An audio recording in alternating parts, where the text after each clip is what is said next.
aparecer para vocês aí, como vocês já sabem.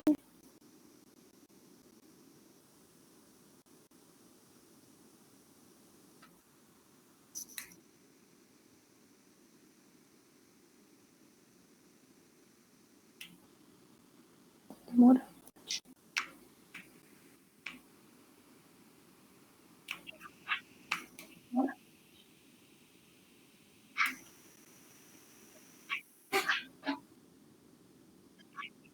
Eu também não estou conseguindo clicar aqui não para apresentar. Não sei se é a plataforma que está lendo. A gravação aqui começou. Eu ia falar que a gravação não estava indo. Veja se você consegue agora, Evelyn.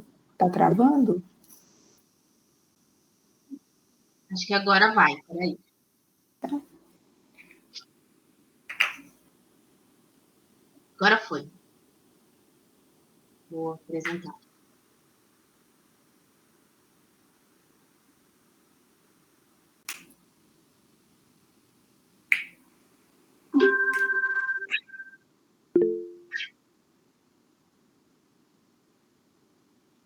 A apresentação carregou aí para vocês? Ainda não, Evelyn. Aqui para mim também ainda está carregando. Tá bem. Parece que agora foi. Apareceu. Bom, deixa eu começar então. Vamos lá. Grupo do Gerenciamento da Qualidade, então, tá com vocês. Bom, uma das etapas de qualquer projeto é o gerenciamento da qualidade. Esse gerenciamento da qualidade, ele visa atender aqueles requisitos de projeto e garantir aquelas saídas que se pretende obter, né? O objetivo dele é atestar que aquilo que se planejou é o resultado que vai se obter. Para isso, é necessário aferir, normalmente através de medições, vão se aferir aquelas questões, aqueles requisitos de projeto. E, por fim, a gente precisa ter um método de garantir, de certificar que aquilo que realmente foi planejado é o que está sendo produzido.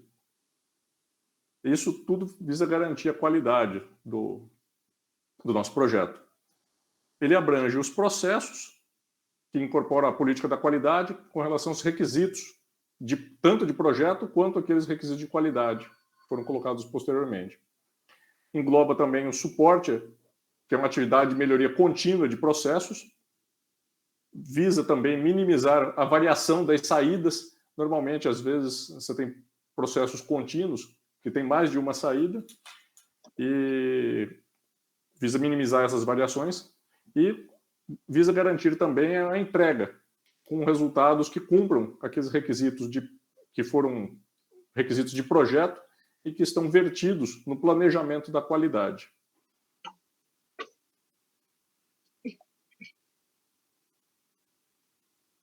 Bom, o gerenciamento da qualidade ele se divide numa primeira etapa, que é a do planejamento da qualidade, em que aqueles requisitos de projeto são detalhados nas minúcias daquilo que se pretende garantir, daquilo que é indispensável, daquilo que se pretende se certificar de que se vai se obter.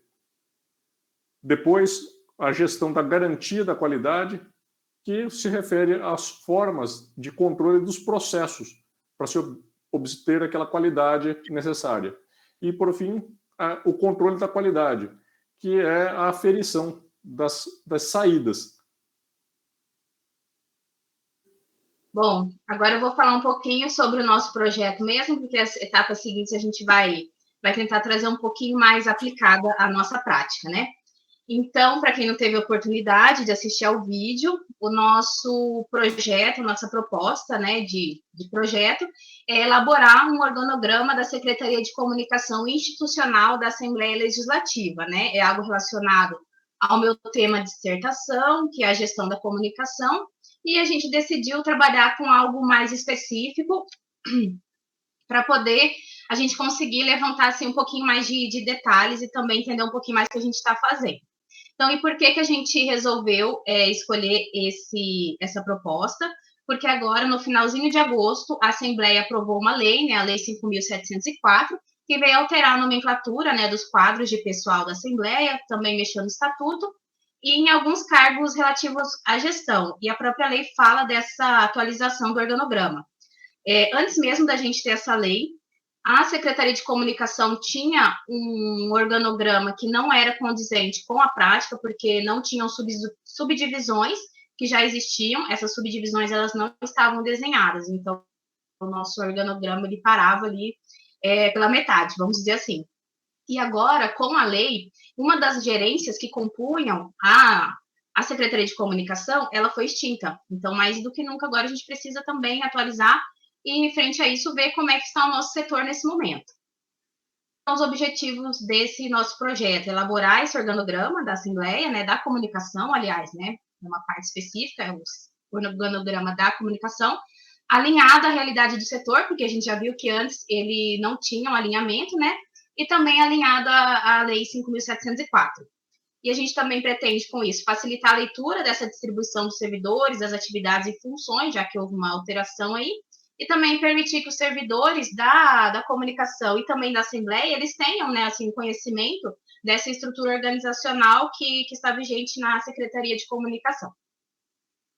Bom, aplicado ao nosso projeto, então, nessa parte do planejar a qualidade, né, que a gente viu que é um dos processos da qualidade, a gente trouxe aqui, até a pedido dos professores, um dos fluxogramas que o próprio PMBOK indica para a gente poder fazer esse planejamento da qualidade. É interessante porque o PMBOK cita várias ferramentas, né, durante todos os gerenciamentos, ele vem propor ferramentas e ele mesmo diz, não é algo exaustivo, né, que a gente tem que se prender, mas é bem interessante. Essa ferramenta aqui é o fluxograma CIPOC.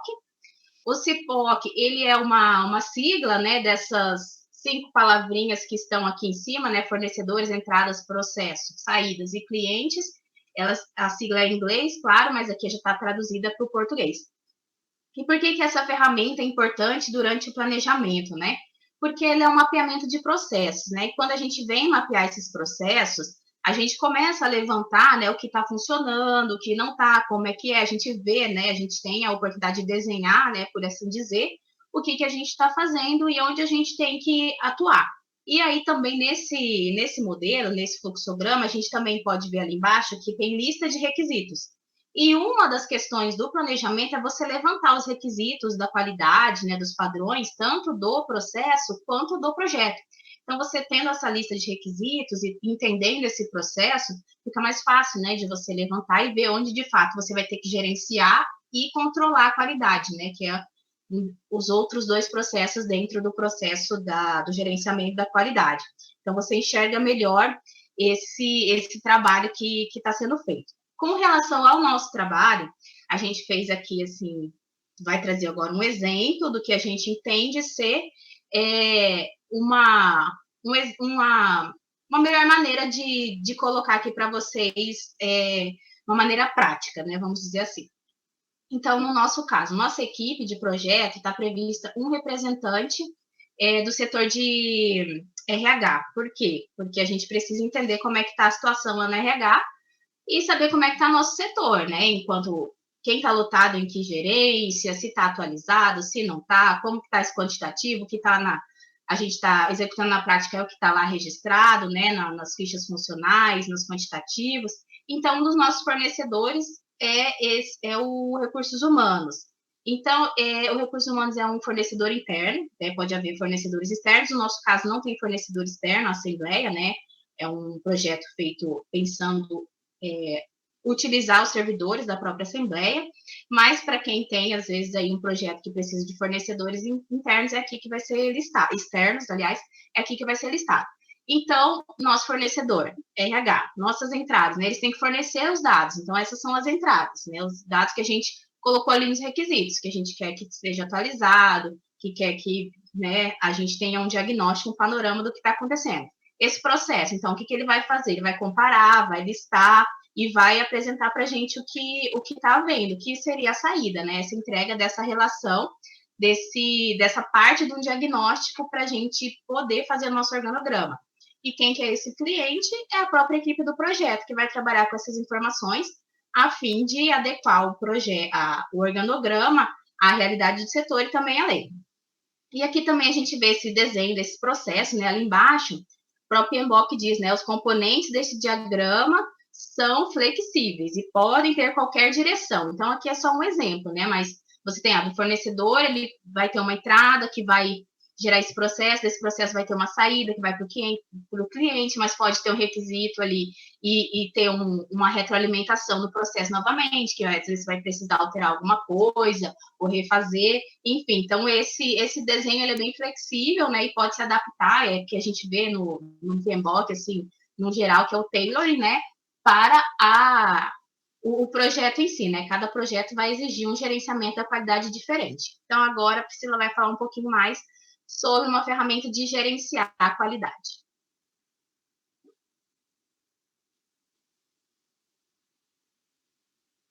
O áudio, Priscila, está fechado. O áudio está fechado.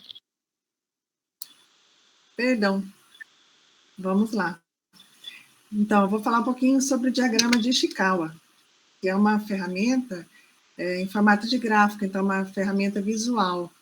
É interessante porque ela foi criada por um engenheiro químico em 1943, e o propósito dele era justamente criar uma ferramenta que atendesse das pessoas com entendimento mais simples até aquelas com alto grau de instrução, né? Então, fala-se assim popularmente, desde o chão da fábrica até a diretoria. E realmente a gente sentiu que é um diagrama fácil de se trabalhar, né? É intuitivo. E ele ajuda na identificação de problemas, né? Das principais causas de um problema. Também é chamado de espinha de peixe, diagrama de causa e efeito, ou PDCA, espinha de peixe, que também vem do inglês, né? Plan, Do, Check and Action, o PDCA. Então, o objetivo é ajudar a equipe a enxergar as causas reais dos problemas que acometem os processos organizacionais, né?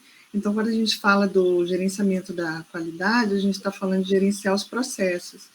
E, como a Evelyn falou, não sei se todo mundo teve a oportunidade de assistir os nossos vídeos, então há uma confusão quando se fala em gerenciar a qualidade, que a gente precisa se atentar, né, para esse foco do gerenciamento da qualidade, que é sobre os processos, não especificamente só sobre os produtos, né? E então, esse diagrama, essa representação gráfica, ela permite uma melhor visibilidade dos problemas a serem enfrentados, identificação de causas de forma ágil e assertiva, e há uma hierarquização, priorização das causas, né, encontradas que podem comprometer a qualidade do processo, e é um registro visual, como eu falei, intuitivo, que facilita análises futuras, ajuda no aperfeiçoamento dos processos, né, porque isso é uma característica do gerenciamento da qualidade, né, a busca constante do aperfeiçoamento dos processos, até por isso tem essa dinâmica multidirecional do PMBOK, né, porque os processos não são estanques, eles estão sujeitos a reavaliações constantes, né, e há uma exploração dos processos, da melhoria contínua, e ao envolvimento de toda a equipe. Então, recomenda-se que ele seja utilizado junto com outra ferramenta. No nosso caso, nós usamos um brainstorming, nós fizemos uma reunião para montar essa espinha de peixe, né, o diagrama de Ishikawa, e fizemos um brainstorming e foi bem interessante. Obviamente que se nós ficássemos mais tempo pensando em cima desse diagrama, nós acharíamos mais questões a serem consideradas que poderiam comprometer a qualidade. Mas, no primeiro momento, nós montamos um gráfico de uma maneira, como nós estamos aí vendo, né? O que a gente pensou, assim, no primeiro momento, que poderia comprometer os processos de qualidade, no que diz respeito a pessoas, né? Seriam falta de conhecimento normativo, fadiga do trabalhador, porque esse processo que a gente imaginou, esse projeto, na verdade, ele não tem uma dedicação exclusiva, seria feito por servidores da própria secretaria. Então, pode sim haver uma fadiga por sobreposição de trabalho e, de repente, até uma desmotivação, né, pela ausência de incentivos financeiros específicos para a consecução desse trabalho. A gente sabe que, às vezes, é uma realidade, né? Nem todo projeto tem orçamento específico e equipe específica. Então, a gente procurou trazer bem para o nosso dia a dia. Aqui, no caso, mais o da Evelyn, né? E quanto aos processos, métodos de interpretação inadequada podem acontecer, e verificação, eu não estou enxergando bem aqui, de conformidade normativa. Então, o nosso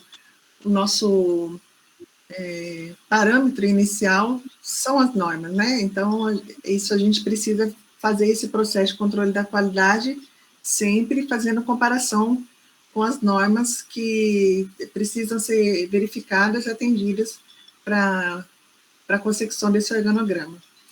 O tempo também é uma variável importante de ser verificada, de ser controlada, justamente também porque não existe uma equipe específica somente para essa atividade, então é preciso controlar o organograma, que é uma tendência a extrapolar prazos, já que tem uma sobreposição de tarefas, né?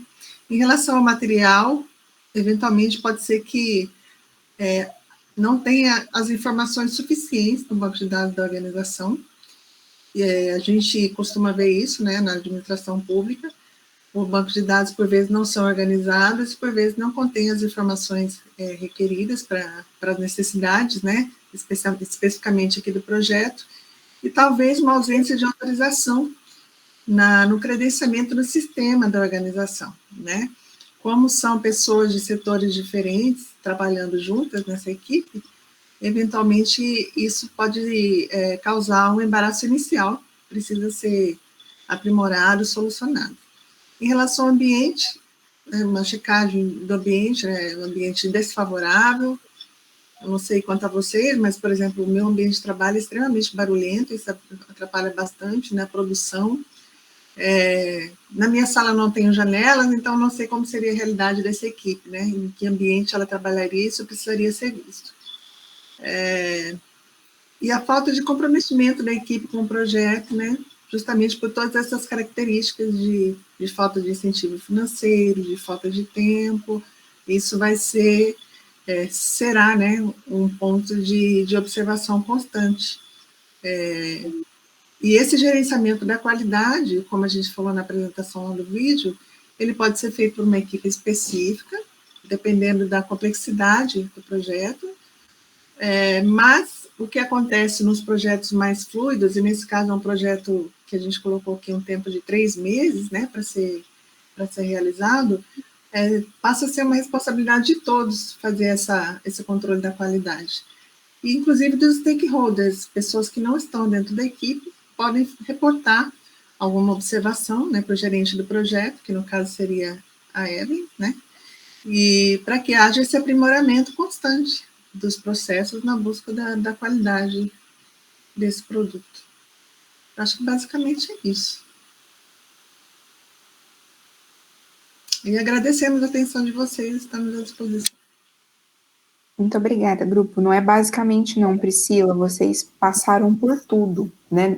Vocês passaram por todas as apresentações de todos os colegas. Então, já dando meu feedback, falando algumas coisas importantes que vocês disseram, vocês passaram por tudo, vocês se preocuparam em realmente fechar o que ia ser o escopo, qual era o objetivo, o que justificava a existência do projeto de vocês, e é exatamente isso que a gente espera da disciplina.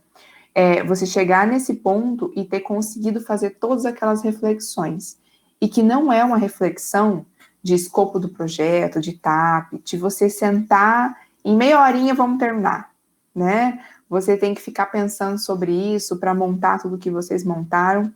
E antes de continuar falando, de novo, nós tivemos uma coincidência entre os dois grupos. Eu fico buscando isso, né? Deve ser uma mania minha, de coincidências. Então, na aula passada a gente teve, e nessa aula a gente teve também. Os dois grupos falaram que uma das restrições do projeto seria que as pessoas não eram exclusivas ao projeto. Os dois grupos falaram a mesma frase.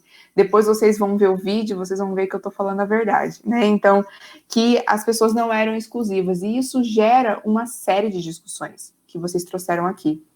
E não só essas discussões muito importantes da Ishigawa de você, Ishikawa, né, com K, mas todo esse comportamento das pessoas dentro de um ambiente que tem algum tipo de problema, no caso que vocês contaram do barulho, né, e de relacionamento, talvez, enfim, mas de algo que vai levar depois à motivação das pessoas quererem fazer com que esse projeto se desenvolva.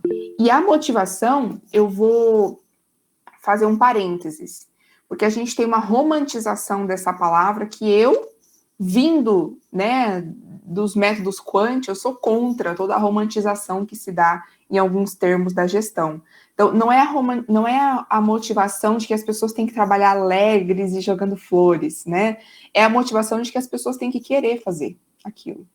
E isso é muito difícil, principalmente no serviço público, principalmente em todas essas questões que vocês estão trazendo aqui, né?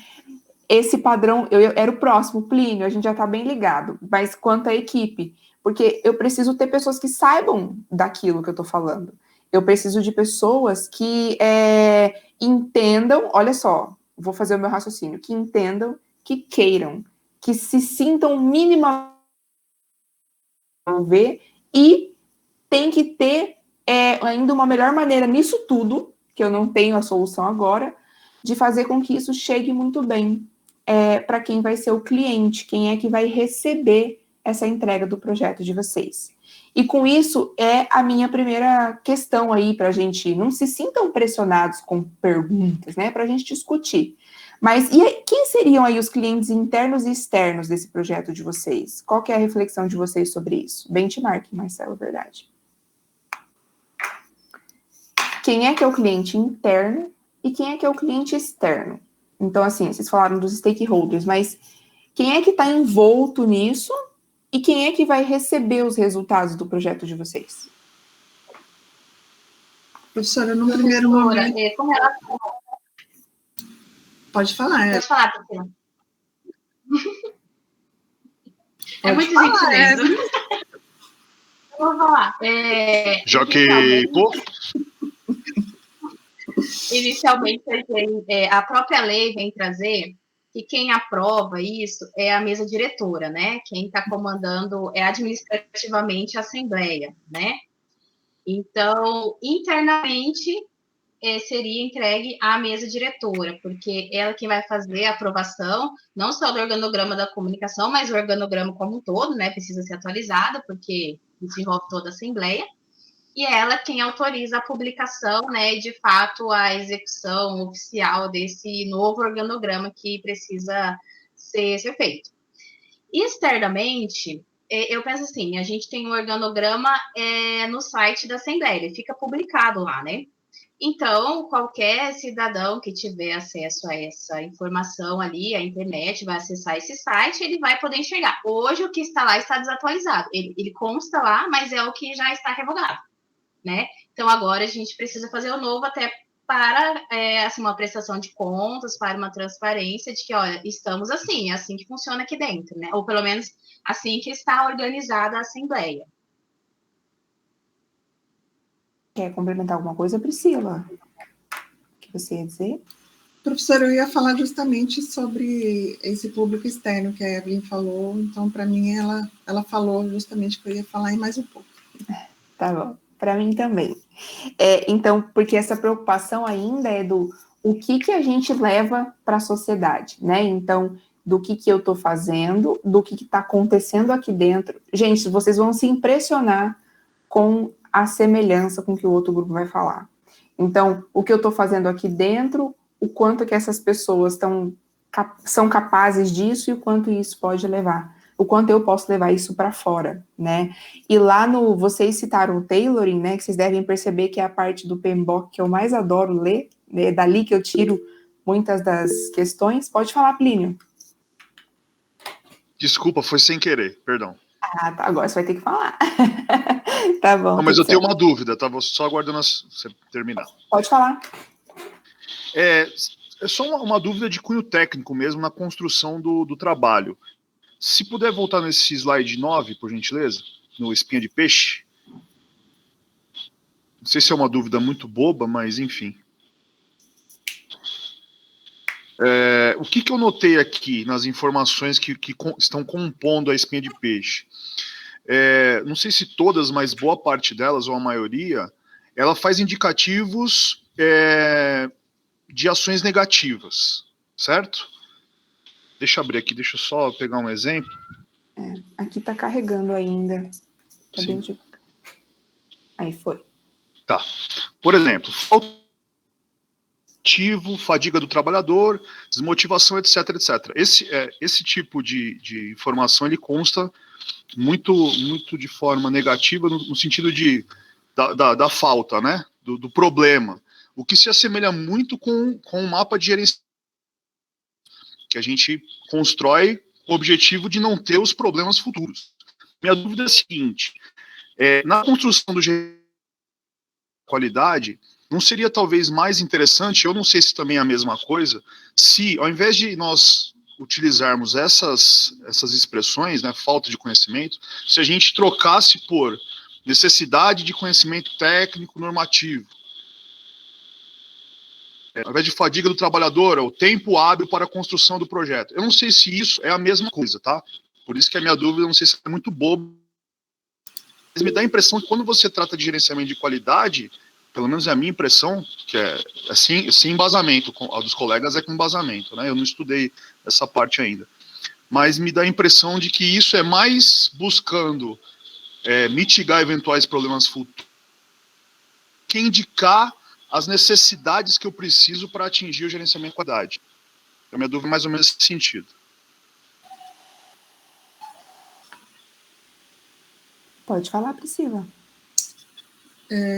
Pelo que a gente viu a respeito dessa ferramenta, como não é um projeto iniciado, a gente tem aqui algumas possibilidades, mas ela é direcionada para a solução de um problema.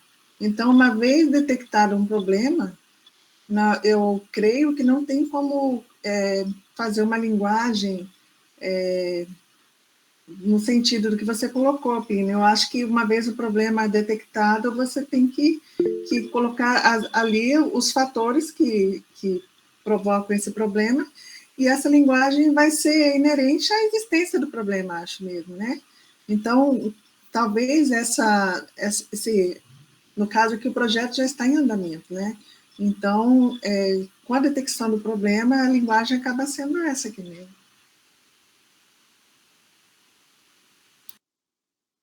Byron, pode falar, depois Evelyn.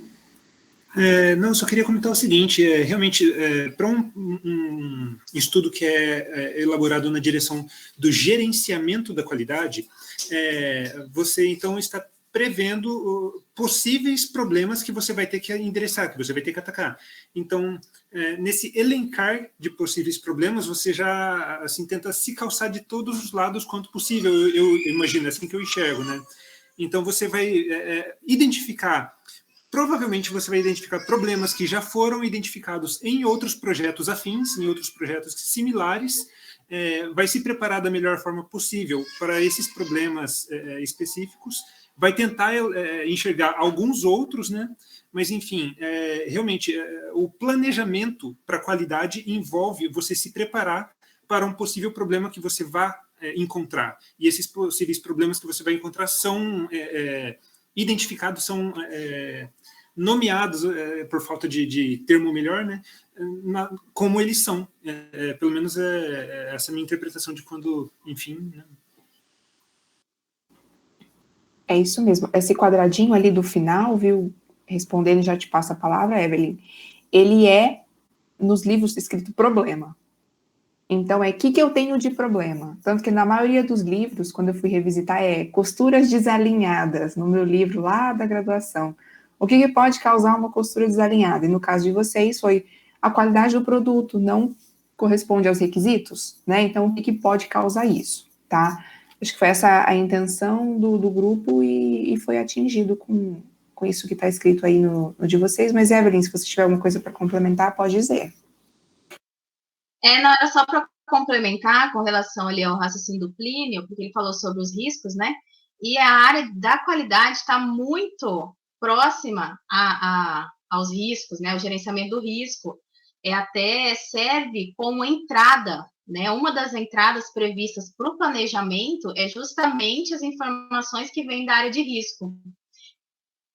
Então, elas vão estar bem próximas, realmente, e que nem a Priscila explicou, a gente vai elencando conforme a gente já vai imaginando, a gente já pode prever, e também o gerenciar, a fase gerencial está mais ligada à execução, e também conforme ela vai acontecendo, né? Então, por isso que a gente colocou dessa maneira, né? Que foi a maneira que a gente interpretou, muito parecido até com o que o Byron disse agora. E no vídeo de vocês, eu não anotei, mas vocês falaram alguma instituição no começo, foi ISO? Foi alguma coisa que vocês disseram no começo do vídeo, eu não estou me lembrando qual é, mas é que a qualidade, na sua concepção da teoria, não é necessariamente fazer o melhor, é fazer com menos erros e com mais padrão. Então, acaba que vem realmente do risco, vem do gerenciamento da produção, vem de eu fazer o melhor que eu puder com o que eu tenho, né? Que é por isso que a gente vai ver os recursos daqui a pouco. Tá? É isso mesmo. Fabiana, você quer falar? Pode falar.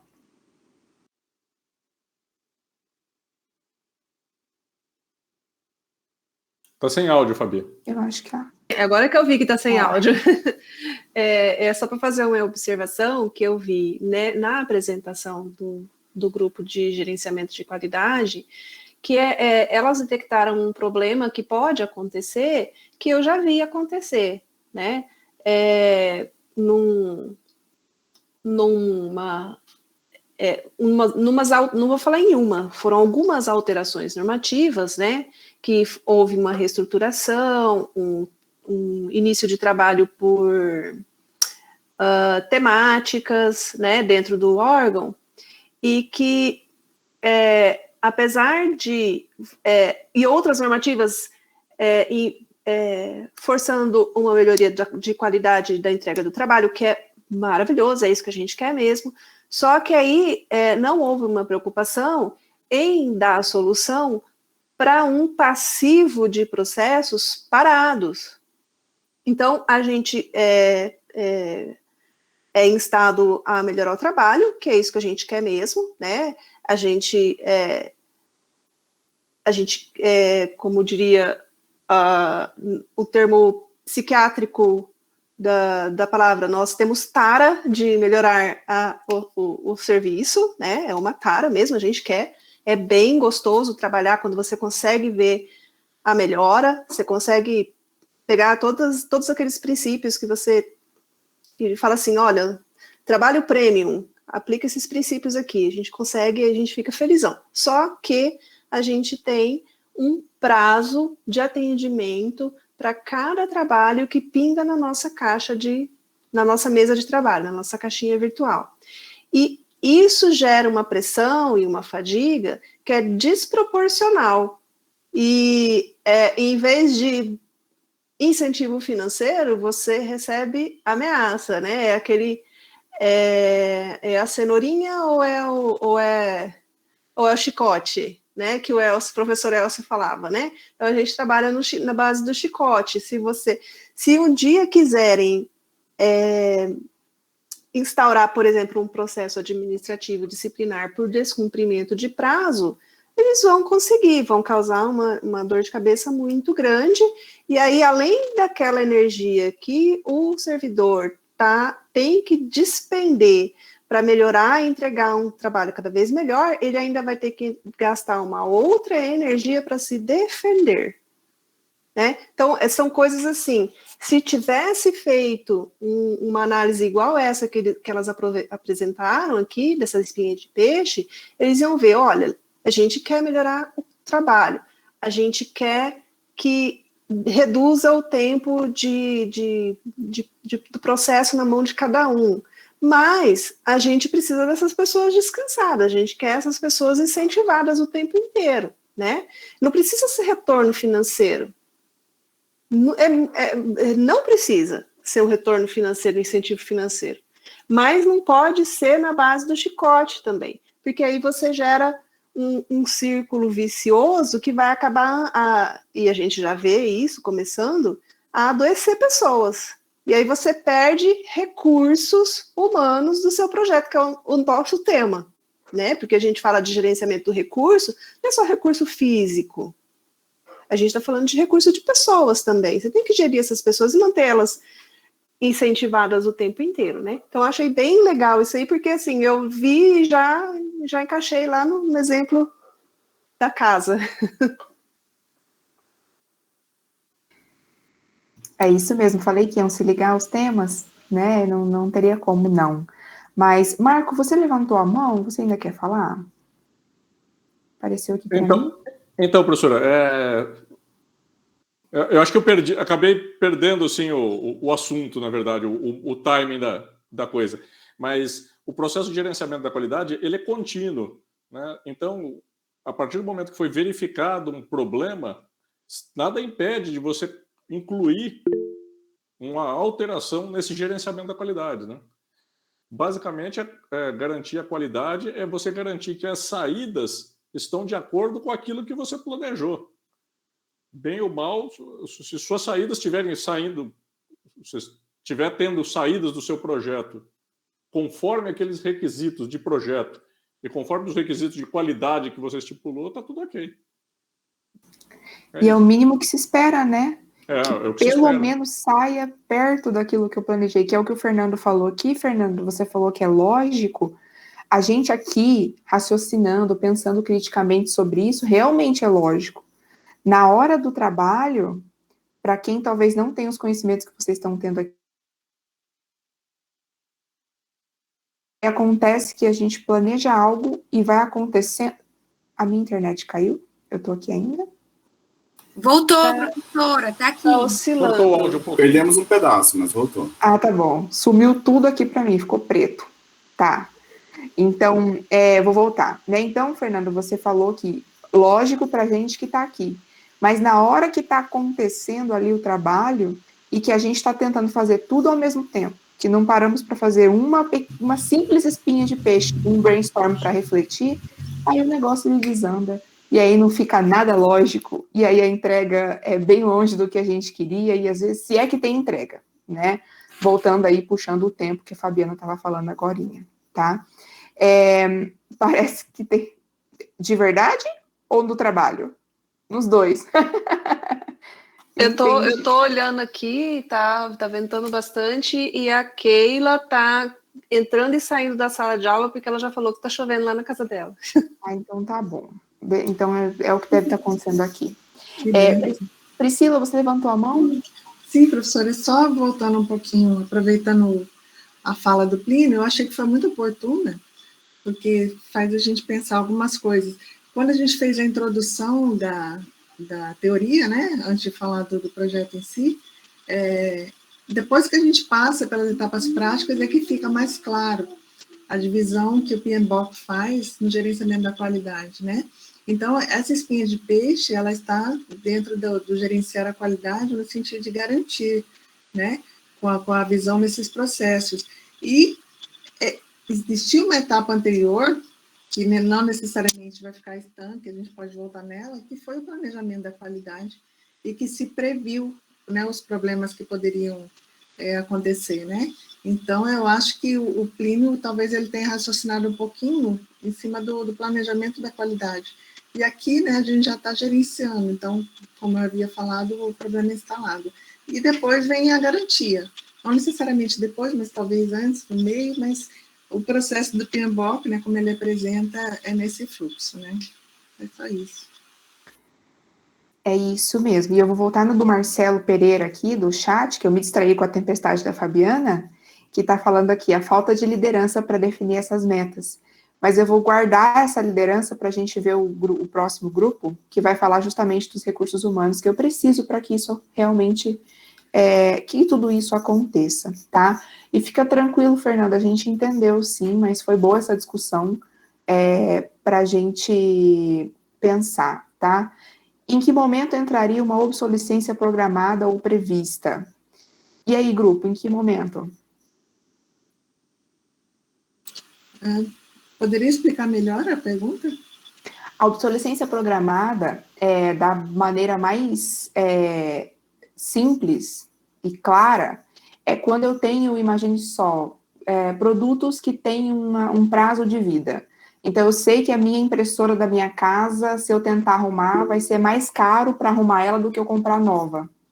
Então, que a gente tem produtos ou projetos ou processos que têm entre aspas, prazos de validade, que isso se leva, né? Então, ciclo de vida do produto, muito obrigada, Marcelo. Então, que aquilo ali acaba e aquilo ali eu precisaria, seria melhor eu fazer um novo do que eu tentar mexer nisso que está acontecendo aqui agora. Eu acho que se aplica bem para isso, mas eu vou esperar o Marco falar, que levantou a mão.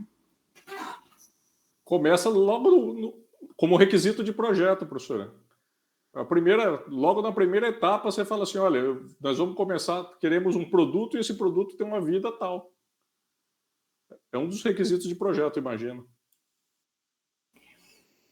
E a questão da obsolescência é que tem uma crítica aí, né, teórica muito ampla, de que talvez não seja tão bom, né? Então, quem sabe, a gente sabe que o projeto que estamos tratando aqui, ele tem o prazo, né? É um dos pré-requisitos que ele tenha prazo, que eu organize isso dentro daquele prazo, mas pode ser que eu tenha algo, eu vou parafrasear aí o Fernando, para substituir mesmo.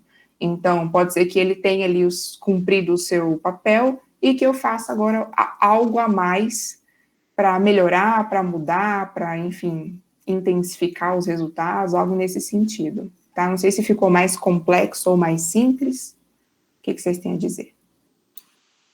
Eu entendi a ideia, mas eu não estou conseguindo fazer a conexão com o nosso projeto, professora. Professora Gui, quer falar? Pode falar. Bom, só para falar um pouquinho sobre obsolescência, qualquer coisa que perdeu o seu prazo de validade, ou o foco, ou a necessidade, você tem que atualizar, né? Então, por isso que quando a gente faz um projeto, e vocês estão começando a perceber isso, e a gente fica muito contente, você vê, por exemplo, né, nesse grupo de qualidade, nós estamos usando o diagrama de Ishikawa, que a gente emprega muito na parte de risco. Tá certo, para eu garantir a qualidade, eu tenho que conhecer os riscos que estão envolvidos, né? Então, complementando o comentário da professora Yasmin, primeiro, o tema de vocês é muito bom, né? É difícil a gente encontrar um tema assim vamos falar do organograma, que aparentemente é uma coisa simples, banal, básica, né? Mas quantas empresas que vocês conhecem que o organograma está atualizado? Eu, quando trabalhei de consultor, eu me lembro que muita empresa... Tem organograma? Tem. A empresa foi criada em 1951, foi feito um organograma em 1951, de lá para cá, mais nada. Então, nós temos que ir atualizando isso, né?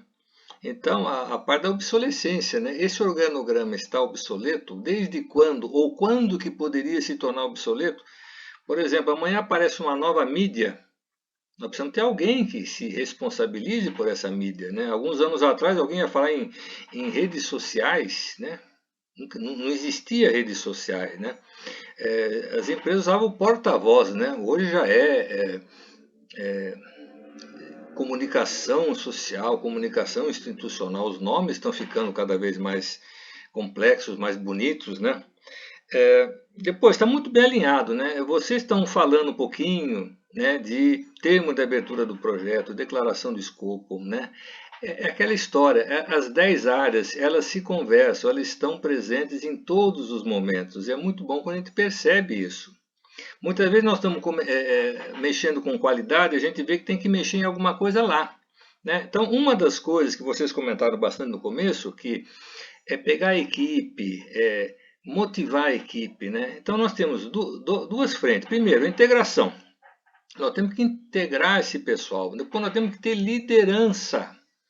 O líder é que vai ter que dar motivação, que vai ter que explicar a importância, vender a importância desse projeto.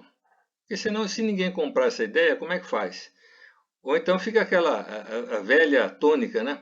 Olha, mandaram a gente fazer isso aqui, então vamos fazer logo para ninguém amolar a gente. E a coisa fica por aí, né? Então, por que essas coisas são importantes, né? Eu também costumo, em toda a disciplina, primeiro dia de aula, por que nós estudamos essa disciplina? Porque se você não sabe o que você está fazendo aqui, Como é que você vai comprar ideia? Como é que você vai se aprofundar? Então, é importante, são detalhes que a gente tem que levar sempre em consideração, né? Complementando também a professora Yasmin, não ficou claro quem que era o cliente, né, desse organograma. Então, liderança, que deveria estar, ou poderíamos ter colocado lá em pessoas, né? Liderar bem a equipe, né? Pessoal, liderar a equipe não é uma coisa fácil. É uma coisa horrorosa. Quem quer ser líder ou quem quer ser o responsável por apresentar um projeto hoje, né? Todo mundo vai arrumar uma desculpa para sair de perto.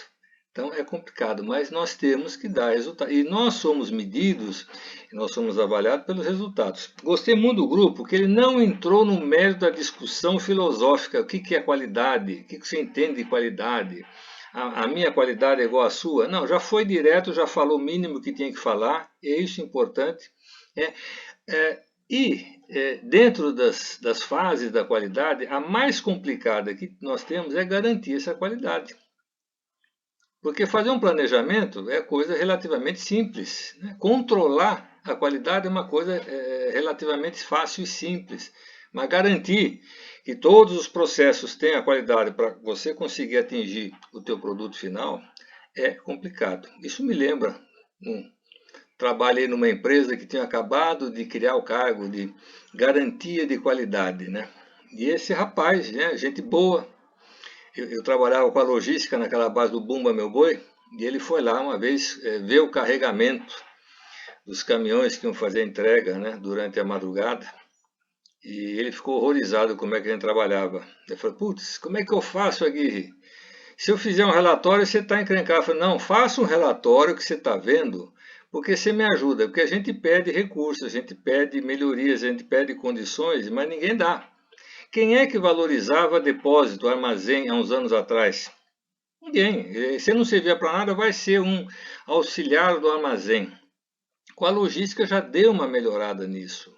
Mas como é que você vai garantir a qualidade de um produto chegar até a mesa do cliente, né, se tratando de produto alimentício, se você não tem qualidade em todo o processo? E a minha carga era uma coisa horrorosa. Os produtos eram congelados, e você misturava com resfriados, misturava com carga seca, e Deus me livre como é que chegava lá no cliente. Eu falei isso daí, quase que me põe para correr da reunião. Então, são detalhes que a gente tem que também adquirir essa cultura da qualidade. E mexer com cultura da empresa é uma coisa complicada, uma coisa muito lenta. Tá? Mas parabéns ao grupo por ter feito um trabalho bem organizado, bem objetivo, bem dinâmico, prático, né, com bastante gráficos, documentos. Né? Eu sempre falo que você fazendo planilhas, diagramas, ajuda muito, né? Você vê quanto tempo a Priscila levou para explicar o diagrama de Ishikawa. Só uma figura. E todo mundo visualiza. Se fosse coisas escritas, quando ela estivesse no segundo ou no terceiro item, você já esquecia qual que era o primeiro. Aí você está vendo, tem uma volta, entendi melhor aquele lá de cima. Não, mas tem mais esse daqui. Então todo mundo pode opinar, né? É um canvas de outra configuração. É muito útil também. Ok, então era isso que eu tinha a comentar. Parabéns, gostei muito do trabalho de vocês.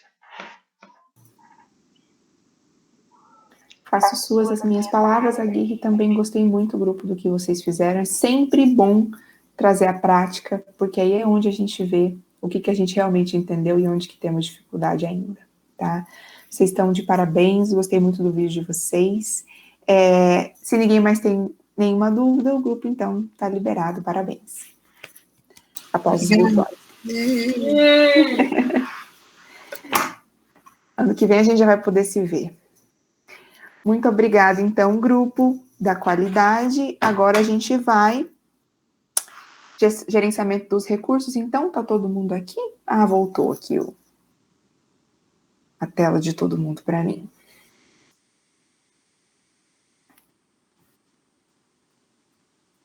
Professora e professor, eu vou colocar a apresentação, tá? Tá bom, Luísa, pode colocar, tá liberado.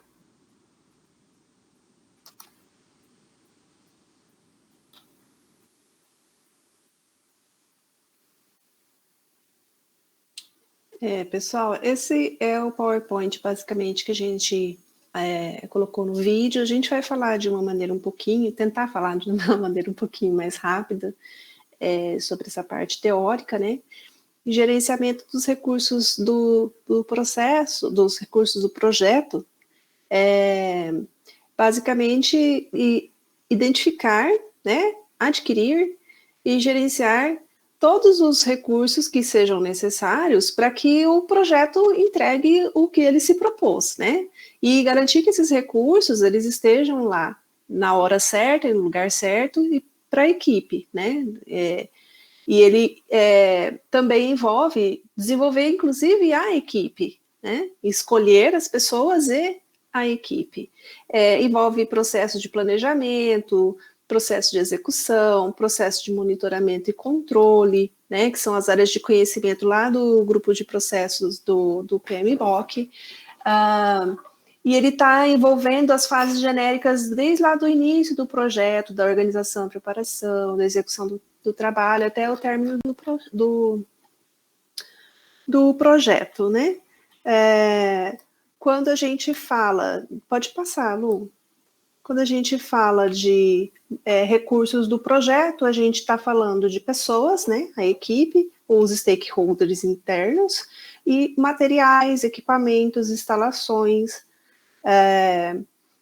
Essas ações, elas envolvem planejar o gerenciamento dos recursos, definindo como estimar, como adquirir, como gerenciar, como utilizar recursos físicos e da equipe. Esse processo ele vai incluir membros da equipe, suprimentos, materiais, vai ter que considerar disponibilidade ou escassez de recursos, e aí já eu vou falar rapidamente sobre o tailoring dentro do gerenciamento de recursos, porque o tailoring, a acepção da palavra é de costura mesmo, né? Você, como gerente do projeto, você precisa adaptar essas formas de como as coisas vão sendo apresentadas, né? Por exemplo, a diversidade. Qual é a diversidade da equipe? Eu tenho pessoas mais novas, eu tenho pessoas mais velhas, o objeto do meu projeto exige uma dinâmica um pouco mais rápida, eu tenho pessoas com determinado nível de formação, minha equipe é homogênea ou não é, eu consigo escalonar essas pessoas dentro da equipe, eu preciso saber se essas pessoas estão dentro do mesmo local físico, se elas não estão, se elas têm recurso tecnológico para se reunir, conversar e desenvolver o projeto, né? Precisa saber quais são os recursos do setor, preciso contratar pessoas no caso de não haver disponível pela equipe, preciso gerenciar essa equipe, vai ter conflito, vai ter necessidades individuais, necessidades de grupo, necessidades de ferramentas para essa equipe, né? E a abordagem do próprio ciclo de vida do projeto, que aí a gente entra lá naquela conversinha que estava falando, que foi a pergunta do Fernando Galina, né?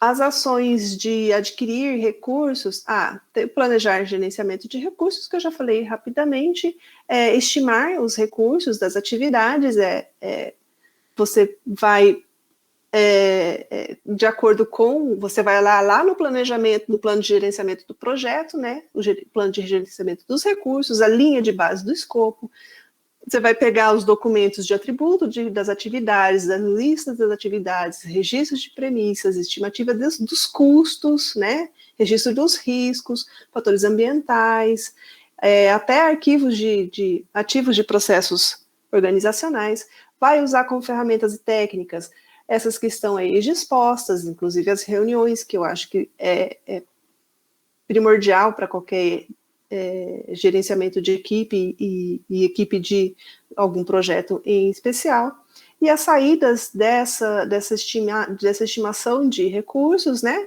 é você saber quais são os requisitos dos recursos para aquele projeto, quais são as bases das estimativas, e estrutura analítica e geral. Pode passar, Lu. Aí vem a fase de adquirir recursos, que é com base na fase anterior, você vai olhar lá no plano de gerenciamento dos recursos de novo, aí você vai olhar no plano de gerenciamento das aquisições, aí é um tailoring do próprio projeto em si, né? Entre cada fase, você vai pegando fases já feitas e vai montando o seu plano de gerenciamento de recursos, né? Para isso você usa de ferramenta de tomada de decisões, equipes virtuais, se for o caso, de equipes em locais diferentes. Você utiliza as habilidades interpessoais da equipe, que aí você precisa saber com quem você está lidando, você faz designação de recursos físicos, você faz designação da própria equipe do projeto, monta um calendário dos recursos, né? Quais são recursos vão ser necessários para cada etapa do projeto, e assim por diante. Pode passar, Lu. O desenvolvimento da equipe, você vai lá olhar de novo no plano de gerenciamento dos recursos, você faz o registro das lições aprendidas, pega o cronograma do projeto, faz designações da equipe para cada entrega, né? Ou às vezes é uma pessoa só, às vezes é um pedaço da tua equipe, às vezes é a equipe inteira que vai ser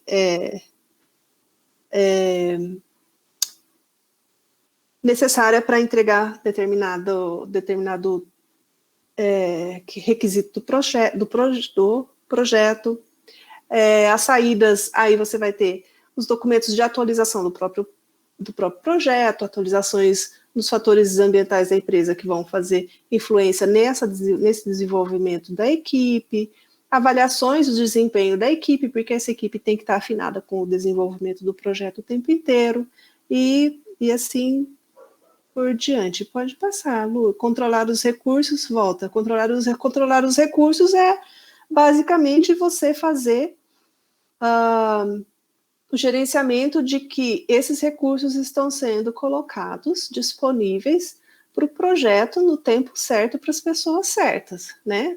Para que o projeto como um todo seja alimentado com os recursos que ele necessita, tanto materiais e físicos quanto de pessoas.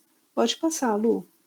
Aí a gente entra no processo, no projetinho que a gente pegou, usando como modelo a dissertação, o projeto que a Dani Karamalak está desenvolvendo, né? Que seria apresentar um diagnóstico comparativo entre o modelo teórico, né, no campo das teorias das organizações, e a prática da gestão do TCMS, né?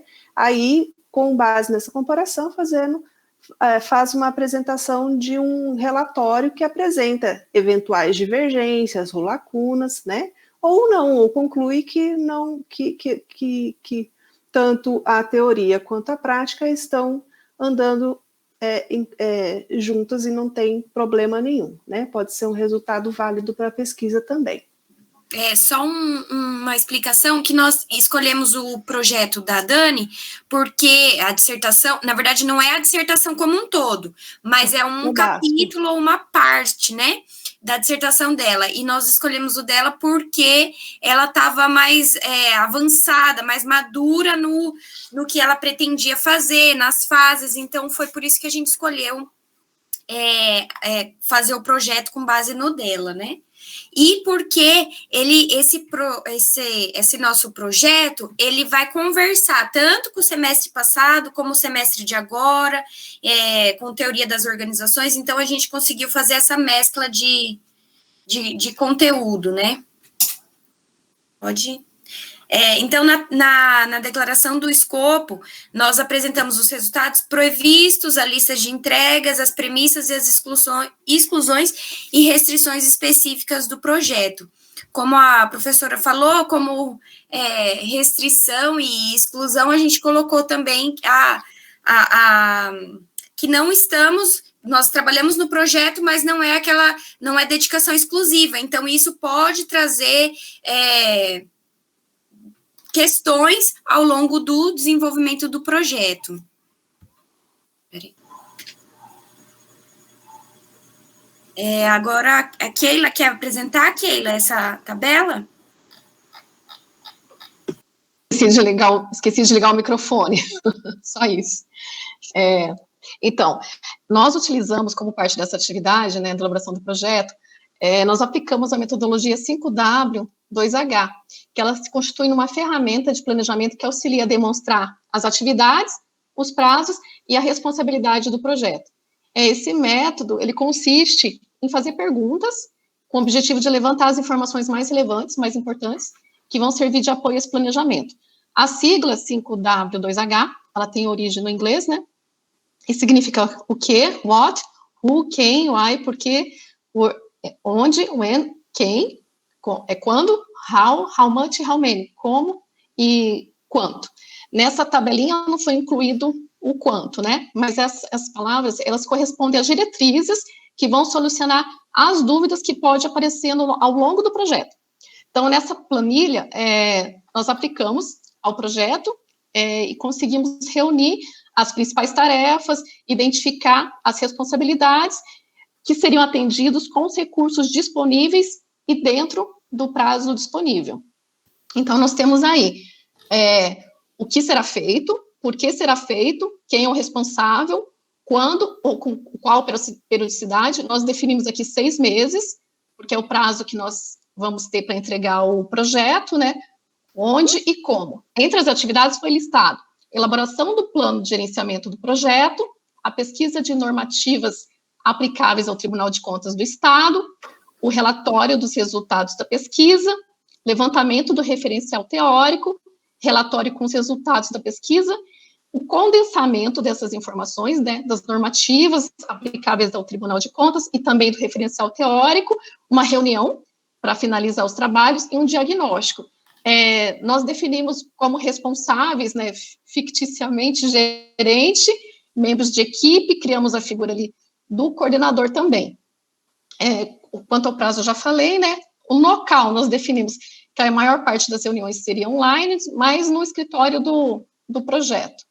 As pesquisas também partem online, né, no site, nos portais, nas bases de dados, e quanto ao como, foi a forma de definir como vamos realizar a tarefa, né? Então, para exemplificar, relatório com os resultados da pesquisa do referencial teórico. Será realizado com produção de texto, conforme o método indicado na disciplina do mestrado, e daí em diante. Aí, eu queria só, antes de você falar da matriz Hasse, eu queria só voltar um pouquinho lá na declaração de escopo. A gente acha legal porque lá a gente fala de premissas e a gente fala de exclusões e restrições específicas, né? As premissas é o que a gente tem como uma possibilidade de certeza, né? Seria, por exemplo, que as informações estarão disponíveis no site da transparência do Tribunal de Contas, né? E que existe um planejamento estratégico em execução no órgão, que o próprio período de um semestre é suficiente para a gente gerenciar o projeto e entregar o resultado, né? Que a equipe teria o pleno acesso, por exemplo, a dados e informações conforme uma das disposições do convênio entre a UFMS e o TCE, né? E aí, como exclusões e restrições, a gente olha lá e fala, a equipe de trabalho é reduzida e os membros da equipe do projeto acumulam tarefas no âmbito do tribunal, considerando que não foram liberados para dedicação exclusiva ao mestrado, né?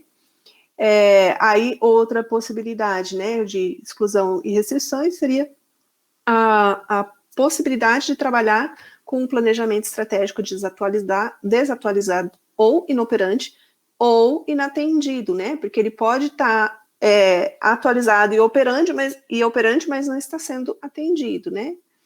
E é isso, pode continuar, menina, só queria fazer esse adendo.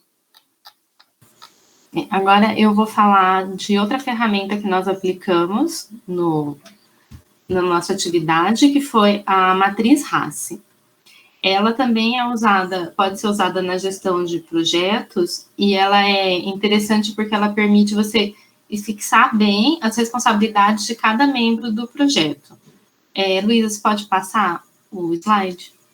Então, aqui, o nome da matriz, ele já ajuda a gente a entender como que ela funciona, né? Ele é um acrônimo formado pelas iniciais das 4 responsabilidades e papéis, né, que vão ser desenvolvidos, que vão ser descritas na matriz, né, que é o R é o responsible, accountable, o A, o C, consulted, e o I, o I, informed, né? O responsible vai ser a pessoa que vai ficar responsável como executor daquela atividade. O accountable é o que vai ser responsável também pelos resultados, né? Ele vai aprovar o trabalho que foi desenvolvido. O consulted é a pessoa que precisa ser consultada para fornecer algum conhecimento ou informação que está tendo necessária para completar o trabalho, por exemplo, pelo executor. E informed é a pessoa que precisa ser informada sobre o status do trabalho, sobre também a finalização de uma atividade ou um resultado. Aí pode passar, Luísa. Nós montamos a matriz com as mesmas etapas de trabalho da matriz 5W2H. Nós fixamos os responsáveis, e é interessante observar que, além disso, ela traz uma coluna com as habilidades. E aqui, nessa coluna, a gente pode enxergar uma aplicação prática de toda a questão que foi apresentada pela Fabi, sobre, depois que você fez toda a análise do seu recurso humano, né, das habilidades pessoais, das limitações e das potencialidades de cada um, você pode, com base nisso, decidir como que serão atribuídas as responsabilidades dentro das etapas do projeto. Então, isso é uma coisa interessante. E também as 4 últimas colunas, que são as colunas nas quais nós aplicamos as letrinhas do RACE, fazemos a distribuição dessas responsabilidades, e nela é possível fazer uma análise vertical e horizontal para auxiliar o seu projeto. Então, por exemplo, assim, né, a primeira atividade, elaboração do plano de gerenciamento, né? Nós colocamos aqui, ó, na terceira coluna tem a indicação, o gerente é o papel 1, os membros de equipe, os papéis 3 e 4, e o coordenador foi o papel 2. Então, no plano de gerenciamento do projeto, o responsável, tem que fazer minha colinha aqui, é o gerente. O coordenador, ele vai ficar como consultado. E o que vai ser consultado pelo gerente, eles vão conversar para discutir o projeto. E os membros da equipe vão ser informados sobre o plano de gerenciamento para entender as suas atividades. Aí, na pesquisa das normativas e do levantamento do referencial teórico, nós colocamos como executores os membros do projeto. Aí, se a gente quisesse fazer uma análise horizontal da segunda tarefa, a gente poderia questionar se há necessidade de 2 pessoas para executar essa atividade ou se uma seria suficiente. É um tipo de análise que pode ser feita. No caso, nós decidimos pelos 2 membros da equipe ficarem desenvolvendo as 2 pesquisas, né, tanto de normativa quanto do referencial teórico, porque, pela nossa experiência que a gente está tendo durante o mestrado, a gente está sendo muito desafiador para a gente aplicar a metodologia do referencial teórico, que a gente está aprendendo na matéria de métodos. Então, se a gente deixasse um membro da equipe para fazer o levantamento de normativas e um para o levantamento referencial teórico, a gente achou que seria injusto, que um ficaria com um trabalho muito pesado.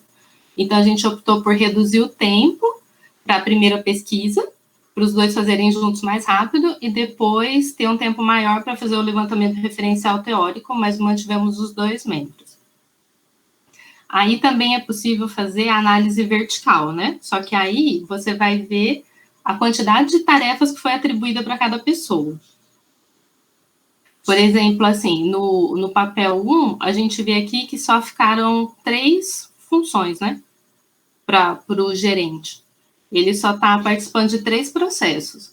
Aí a gente poderia discutir se o gerente está muito ausente, será se seria necessário a gente repensar isso, discutir? Ou não, tá bom, porque a gente tem que dar mais autonomia para os outros membros da equipe do projeto. Então, essa matriz, ela permite a gente fazer esse tipo de análise. Então, é bem interessante. E a combinação das 2 também soma muito, né? Porque a gente pode aplicar as informações dela, né? Porque a gente conciliou as atividades e entender mais essa dinâmica de como vai estar funcionando na prática. E é isso.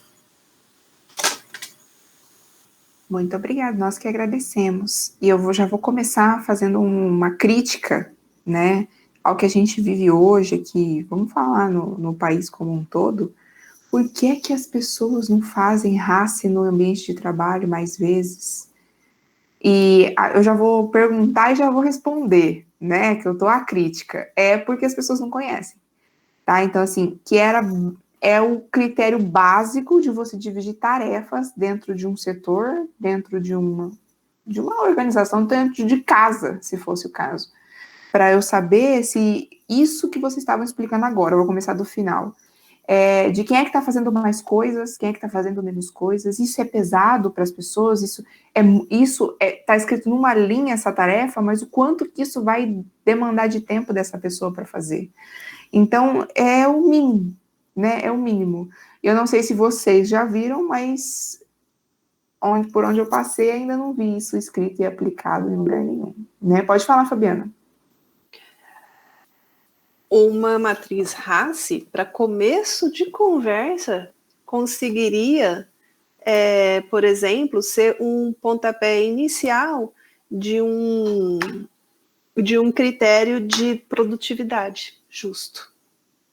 Com certeza. Coisa que não temos hoje no Tribunal de Contas. Pode falar, Luísa. Eu vejo também uma dificuldade para delimitar quais são as atividades que cada um, por exemplo, que aquele setor tem que fazer. Então, às vezes, essa dificuldade de mapear as atividades também gera dificuldade de você ter essa matriz, né? Você não sabe o que você tem que fazer, então você fica patinando. E como é que eu vou falar de qualidade, de recurso, de tudo que a gente está conversando aqui, se eu ainda não mapeei quais são as atividades que tem que acontecer, né? Não mapeou nem os recursos humanos. Exato, e que dirá mapear os problemas que a gente acabou de falar, né? O que é o problema de uma atividade que eu não sei qual é? Olha só, pode falar. Agora me veio uma dúvida, assim, será que essas atividades eu poderia também chamar de... Porque tem um produto que eles falam os mapeamentos dos serviços ofertados pelo no nosso caso, né, pelo órgão. Essas atividades poderiam ser idênticas aos serviços ou na verdade, essas atividades elas produzem os serviços, né? É isso, né? Essa dúvida você está tendo por conta da minha próxima pergunta, que eu ia perguntar para vocês, gente, mas qual que é o resultado que vocês estão... O que é que vocês vão entregar com isso? Porque tudo que vocês passaram agora, já respondendo sua pergunta, Luísa, são os processos. E o que vocês pretendem entregar com isso? Porque vocês me disseram... Eu vou dar a minha visão do que eu interpretei do que vocês disseram. Me digam se eu estou errada. Minha visão é que vocês têm aqui um braço da dissertação, da Daniela, e que o produto de vocês é entregar um pedaço da dissertação. Então... Na verdade, o projeto de vocês é um projeto também de pesquisa?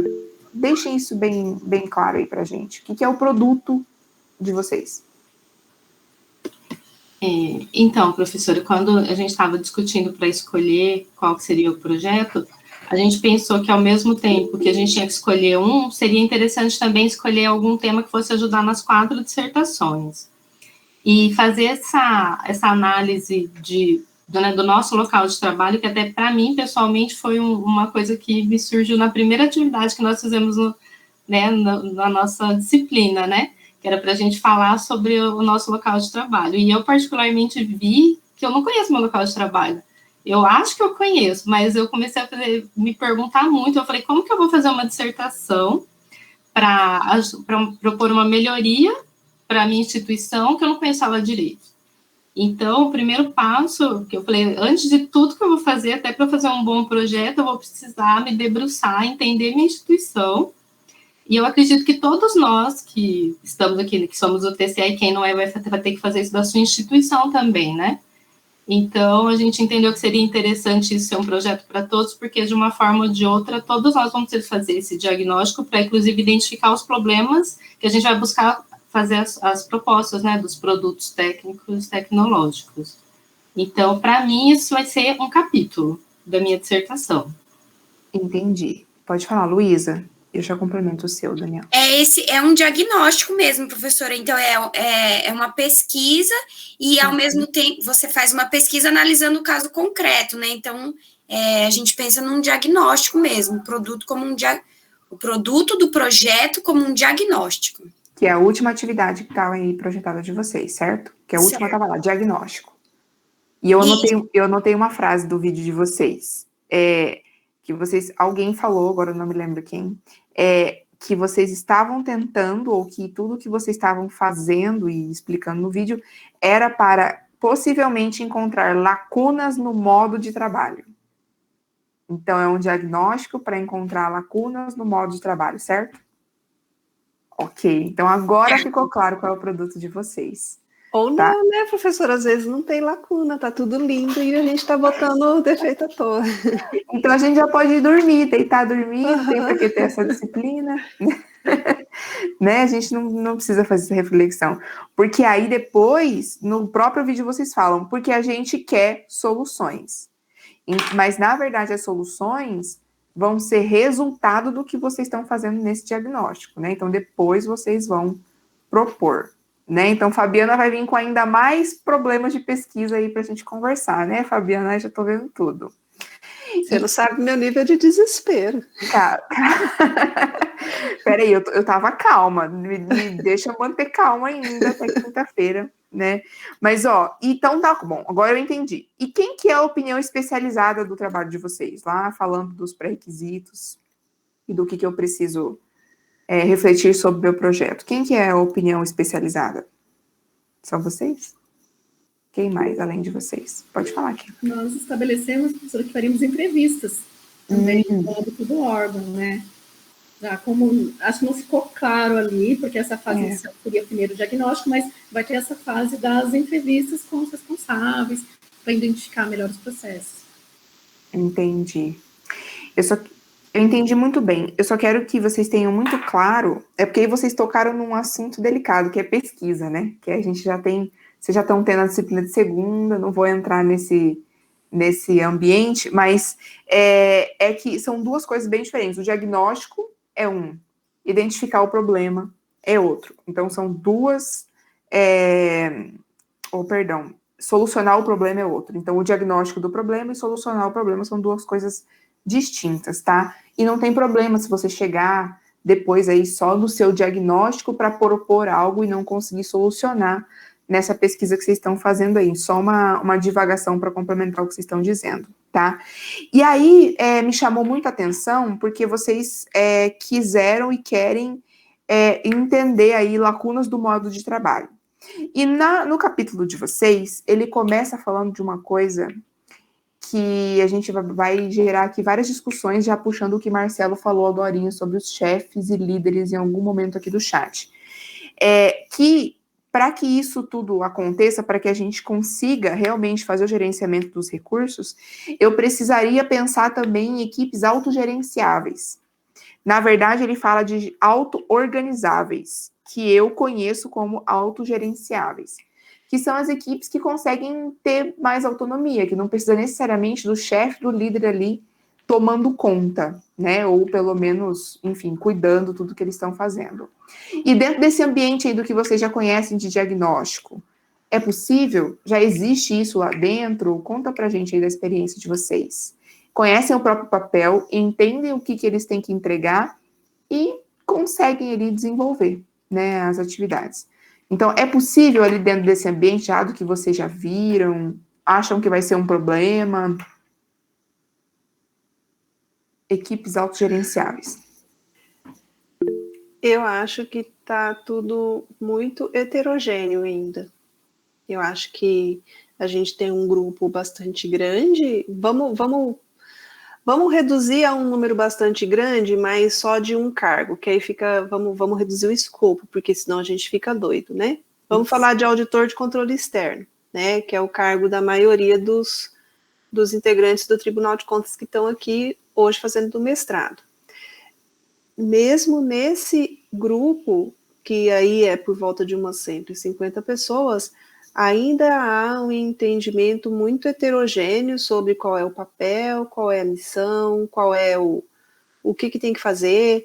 Eu acho, por exemplo, eu trabalho num lugar que eu gosto de trabalhar, E acredito que as pessoas tenham uma boa noção, na maioria, uma boa noção de qual é o papel delas ali dentro, qual é a missão de verdade do órgão lá, olhando para a Constituição, e o que tem que ser feito de maneira não acanhada, digamos assim, mas responsável, né? Porque quando a gente fala de um trabalho bem feito, né, para nós, a gente tem que, primeiro, trabalhar dentro como dizem por estar na moda, né, das 4 linhas da Constituição, né? Só que tomando muito cuidado em observar princípios internacionais. A gente não está falando de princípios nacionais de auditoria, a gente está falando de coisas internacionais, de países que estão há anos-luz da gente e que tem lá princípio da documentação. Você não faz apontamento de irregularidade para algo que você não tem um documento que prove que essa pessoa fez essa irregularidade. Você não acredita numa justificativa, por exemplo, a Dani Caramalá, que é gestora, é secretária municipal da educação, e ela contratou sem licitação e ela errou, né? Não era caso para contratar sem licitação. Aí eu mostro para ela o processo, faço um relatório, mostro para ela, abro o contraditório, ela vem e fala, não foi bem assim, foi assado, e não junta um documento. Eu não posso acreditar na justificativa dela, porque eu tenho que ser cética. Então, esses são só 2 de um monte de princípios que, aos poucos, eu acho que as pessoas estão começando a convergir para eles e entender que com eles a gente vai conseguir chegar na meta de entregar um trabalho a nível internacional de qualidade de auditoria. Mas o caminho é longo e nós estamos distante disso. Tem quem faça? Tem, mas está bem misturado ainda e o caminho é longo. É bem longo mesmo, Fabiana. Luísa, você levantou a mão? Quer falar? Complementar? Eu levantei, mas eu gostei da boa definição da Fabi, é heterogêneo, o grupo é heterogêneo. É porque a gente vê bem isso mesmo, existem, por exemplo, tem equipes que vão dando conta, tem equipes que às vezes ainda estão patinando, estão se perdendo, né? E, inclusive, até assim, às vezes a liderança poderia indicar um caminho e falar assim, facilitar esse processo de amadurecimento individual, mas a gente vê que às vezes também não facilita ou se perde também, né? Então, gostei dessa definição de grupos heterogêneos. Grupos heterogêneos. Fabiana, eu tenho todo um dicionário de Fabiana Félix aqui, tá? Parece brincadeira, mas não é. E então, nisso, pode falar, Marco. Tem mais um aspecto ainda, né? Tem a questão que eu percebo que é uma questão ética, que está contemplada também nessa heterogeneidade do grupo aí. Tem gente que sabe muito bem o que está fazendo, mas quer tirar um proveito da coisa. E aí a gente teria que entrar... Pode falar, Marcelo Pereira. Eu só queria colocar um pouco mais nesse caldo aí, que dá a dificuldade, até aquilo que eu falei, o benchmark, que muita gente ainda não entende, que seria uma forma de padronização, que o que muita gente fala, já falaram para mim, não, vamos fazer desse jeito, que é o jeito certo. Isso não dura... Olha, se durar 6 meses é muito, daqui a pouco muda tudo de novo. Não, agora a prioridade é ver LRF.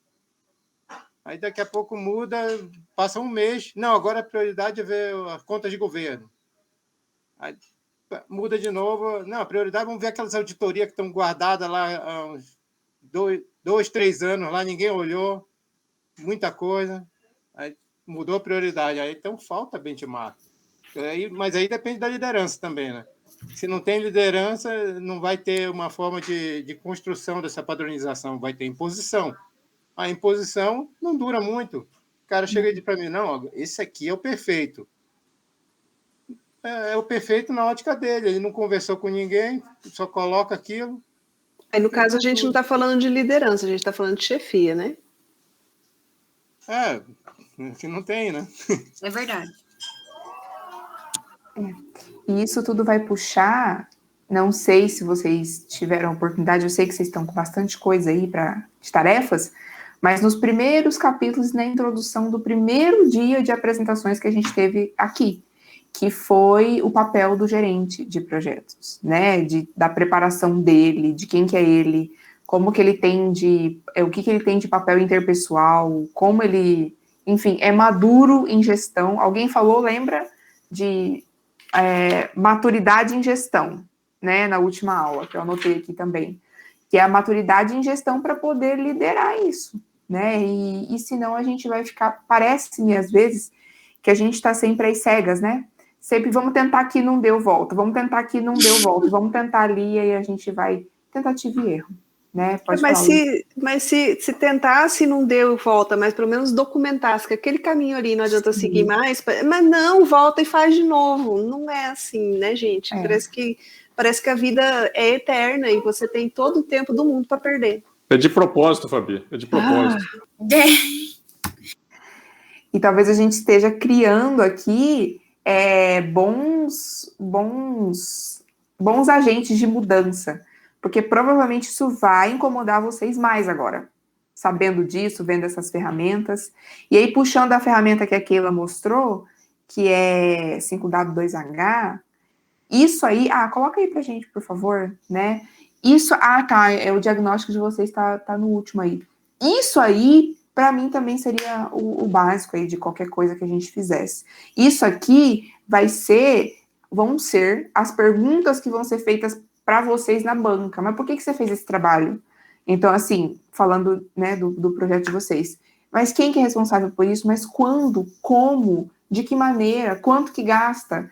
Então, tudo isso é justamente a minha próxima pergunta então tá bom, temos 5W2H, planejamos, ok, vamos ver se isso vai dar certo na prática, né, em algum futuro próximo. E aí, o que a gente teria aqui, que vocês já nessa conversa imaginam que vai ter de solicitação de mudança? O que vocês acham que é um ponto ali que pode ser que mude no meio da aplicação aí do projeto que vocês estão propondo?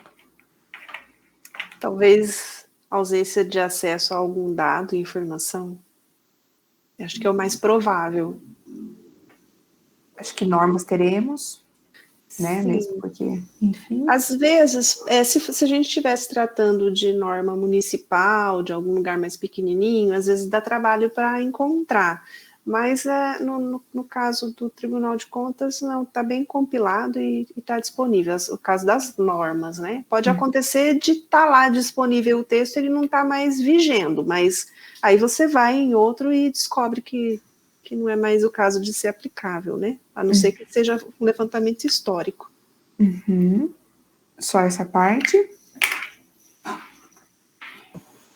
Então, eu acho que a gente teria que incluir no WOT a questão lá ainda que a gente não colocou das entrevistas também, né? Isso, fiquei sabendo aqui, perguntando, pressionando vocês aqui.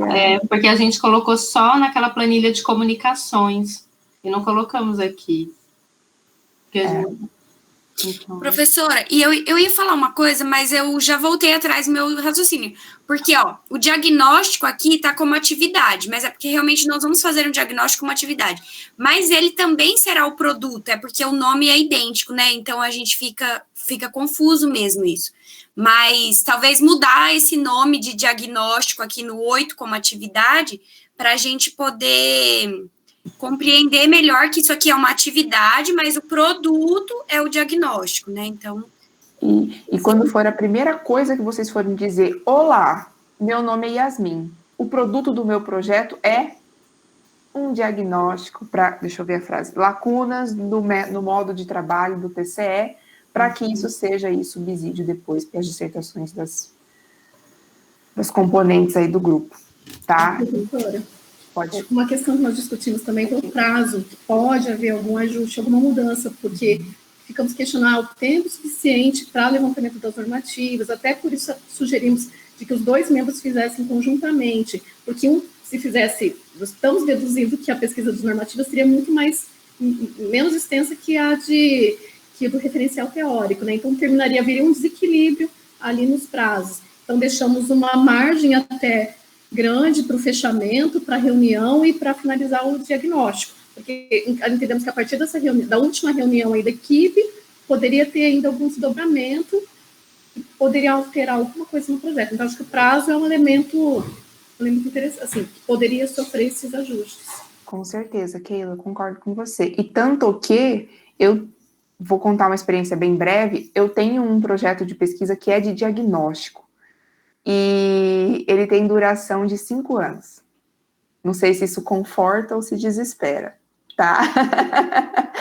Então, assim, começou em 2020 e acaba em 2024. Então, é justamente essa reflexão aí de que diagnóstico é bastante coisa. Eu acho que vocês estão certas, o objetivo é muito bom, vocês vão conseguir, né? Claro que eu não preciso também dizer os percalços aí do referencial teórico, acho que já está bem claro para toda a turma, né? O quanto que isso é trabalhoso, não é só buscar qualquer um. Vou encontrar aqui um monte de artigo e vou colocar do jeito que eu achar que quero aqui no meu referencial, que não é bem assim que funciona na pesquisa, mas vocês já estão melhor treinados que eu ainda quanto a isso, tá?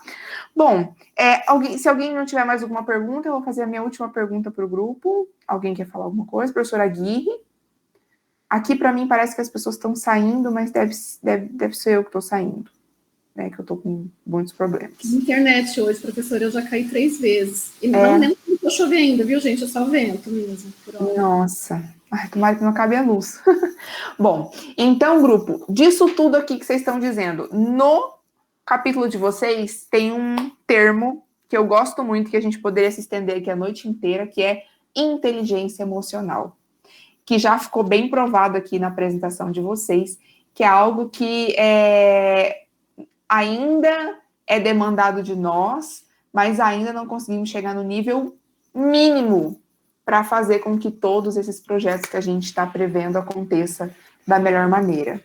E o quanto que aí pode impactar essa inteligência emocional, vocês pensaram sobre isso? Porque a inteligência emocional de fazer um referencial teórico, que é difícil, é chato, é trabalhoso, que é todo um projeto só do referencial teórico, para o diagnóstico, para todas essas mudanças que a gente está vendo que pode acontecer. Fala um pouquinho para a gente sobre isso. Acho que a inteligência emocional, ela vai começar primeiro em cada componente da equipe, né? E como no caso concreto é uma equipe em que não tem uma chefia, não tem um gerente, não tem, somos todos iguais aqui em busca de um objetivo comum, essa inteligência emocional basicamente está ligada em entender limitações e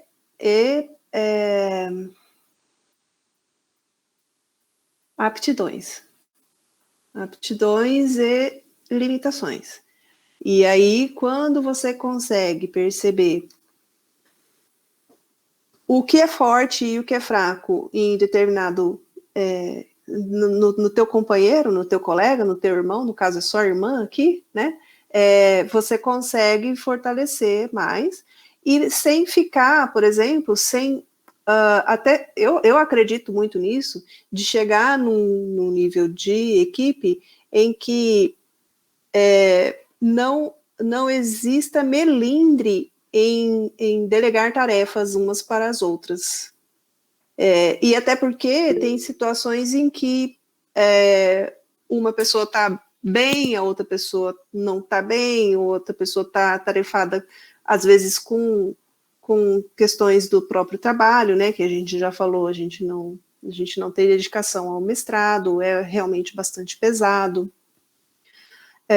Tem matérias optativas que umas fazem, outras não, então também varia o nível de atividades do mestrado, a gente trabalha cada uma num setor diferente, então o nível de trabalho também altera bastante. Então, eu acho que, pro caso concreto, o maior desafio de inteligência, de desenvolvimento de inteligência emocional é esse, de enxergar o próximo, né? Quais são as potencialidades, quais são as fraquezas, quais são as oportunidades de crescimento, remar junto, né? É isso mesmo, Fabiana. Marcelo, pode falar, depois Luísa, depois Dani. Não, eu só queria acrescentar, eu estava ouvindo a Fabiana falar, isso me lembrou muito na parte de economia, né? Quando fala de aquela vantagem comparativa, que tem países que eles chegam muito próximo de outros países que são mais, tem uma vantagem absoluta, que nem os Estados Unidos, e que eles pegam aquilo que eles têm de mais próximo. Como exemplo, o Japão ele utilizou uma especialização na construção de carros mais modernos, né? E mais inteligente, cheio de tecnologia, né? Porque era onde ele tinha a possibilidade de ter uma vantagem comparativa mais próxima dos Estados Unidos. E ele cresceu bastante, né, nesse ramo, né? E assim foram muitos outros países que eles utilizaram a vantagem comparativa, procurando o que eles têm de melhor para fazer. E eu vejo isso aí no trabalho que poderia ser bem utilizado, né? Que quando vai pegar, aproveitar o que tem de melhor da pessoa. Se ela é melhor na parte de português, por exemplo, na redação, botar ela para fazer aquela potencialidade dela. Coisa que tem maior dificuldade que a gente vê é que bota a pessoa para fazer uma coisa que ela não sabe bem, né? Em vez de tentar melhorar o que ela tem de mais potencialidade, né? E muitas vezes sem treinar ela, para ela pelo menos tentar entender o que ela tem que fazer ali, né? O que é esperado dela. Luísa? Eu quis trazer aqui o slide, né? Porque a gente tem que lembrar que a inteligência emocional tá aqui no PMBOK, ele coloca como dentro do gerenciamento de equipe e dentro de ferramentas e técnicas, que isso é bem interessante a gente pensar, né? Que é uma ferramenta que a gente tem, que muitas vezes as empresas, no caso os órgãos, esquecem disso, né? De desenvolver e de estimular isso no próprio servidor. Essa busca por inteligência emocional, porque não é só o líder, não é só o gestor de projeto que precisa ter essa inteligência para gerenciar, mas também os membros da equipe, um para tratar com o outro, para não ter esse melindre, porque às vezes a gente, com certeza, tem correções, tem organizações, então, para não ter essa coisa, levar tudo para o lado pessoal, mas ser uma questão mais profissional mesmo.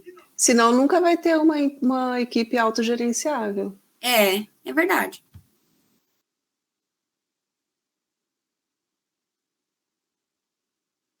Tá sem áudio. Tá fechado o áudio. Apertei errado. Só ia puxar para outro grupo, que aí a gente não teria o comprometimento, o ambiente, a motivação, que acabamos de falar sobre isso no grupo anterior, né? Daniela, pode falar.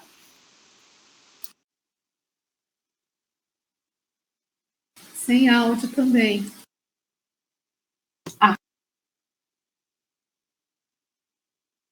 Você fechou. Aí. Eu acho que é mais ou menos o que a professora Yasmin já falou, que tem uma frase que é clichê, mas que eu gosto de pensar nela quando fala em trabalhar em equipe, que fala assim, que sozinhos vamos mais rápido, mas juntos vamos mais longe, né? Eu acho que a inteligência emocional passa por a gente também ter essa compreensão de que o trabalho em equipe sempre vai ser mais enriquecedor, né?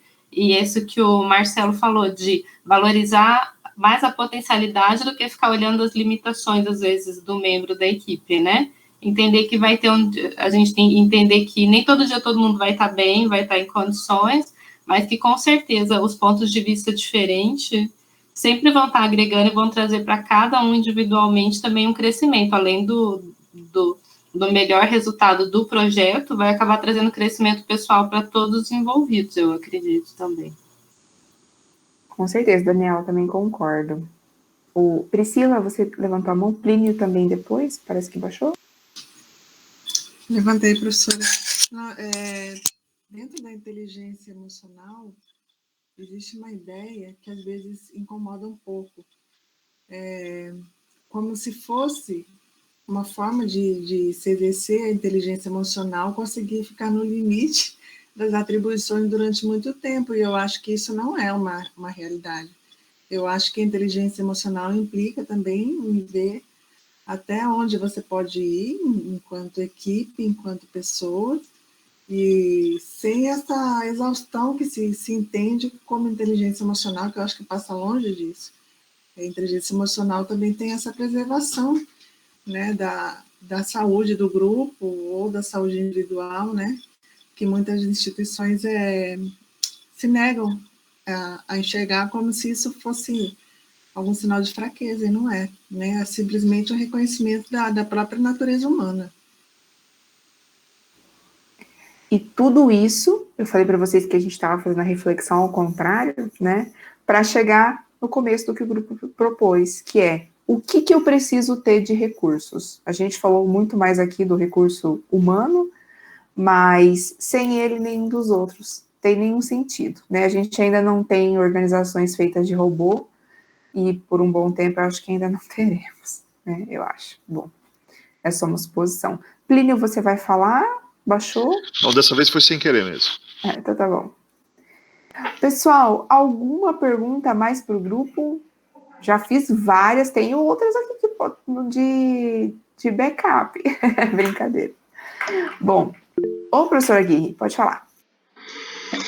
Eu sempre deixo para o fim, né, para todo mundo ir falando tal, e a gente está aqui observando, né. Como eu acho que eu tenho a maior quilometragem do grupo, então eu já tive, ou já presenciei um monte de situações, né. Interessante, então vamos lá, vou começar com os elogios primeiro, né. Muito bem escolhido o tema. Pessoal, o primeiro dia a professora Yasmin lembrou, nós pedimos para vocês fazerem uma análise do seu ambiente.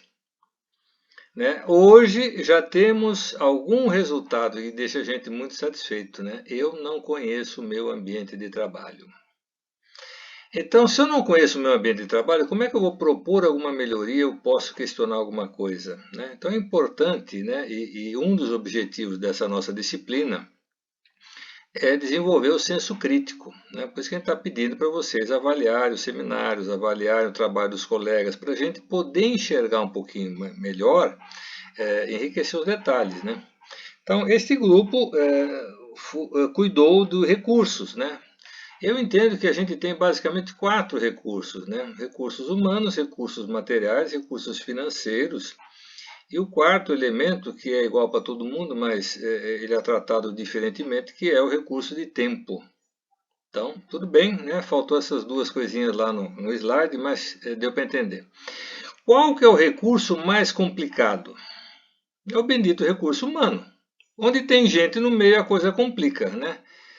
A Daniela falou muito bem, quando está sozinho a coisa vai rápido, porque não tem ninguém questionando. Mas se a gente quer enriquecer um pouquinho o nosso trabalho, a gente tem que trabalhar em grupo. Agora, para trabalhar em grupo, o grupo tem que ser selecionado. Então, aí a gente volta lá no comecinho. Será que o processo seletivo para a gente entrar na organização e fazer parte de um grupo foi bem pensado?